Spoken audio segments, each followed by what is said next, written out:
What if the biggest problem of our time isn't evil or oppression or even ignorance, but just plain indifference? This is the piercing question Søren Kierkegaard asks in his book, The Present Age. Now, this isn't some dense philosophical system he's trying to build. Instead, he holds up a mirror.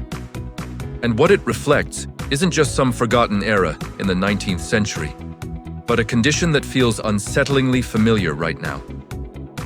Kierkegaard doesn't get lost in abstract historical debates. He zooms in on the inner life of the individual, our courage, our passion, our sense of responsibility. For him, the one thing that defines the modern age is a stunning lack of passion. It's an age that isn't truly good, but it's not truly evil either. The real danger is something else entirely. Everything gets talked about, reflected on, commented on, but nothing is ever risked. Thinking has replaced doing. Watching has replaced committing. And rebellion just quietly fades away.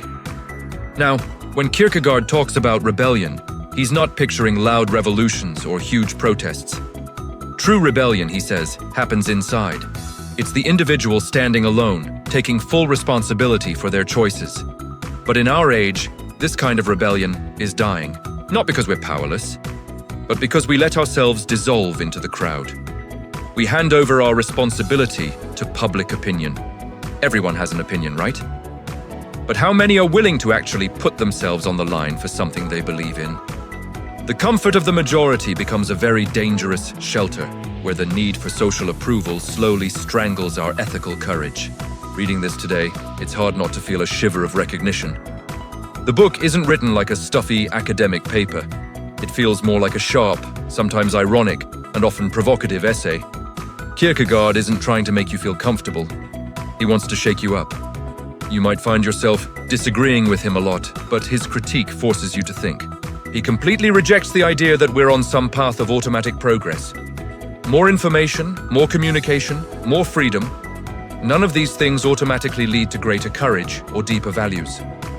Modernity, Kierkegaard suggests, doesn't empower the individual. It turns the individual into a spectator. The parallel with our world of screens, comment sections, and endless discourse is just uncanny. What makes this book so powerful isn't just how it describes our present. It points to a possible future. A future where rebellion is silent, responsibility is outsourced, and real courage becomes a rare commodity.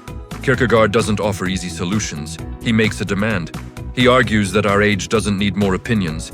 It needs individuals who are willing to risk something of themselves. The question isn't what the crowd thinks.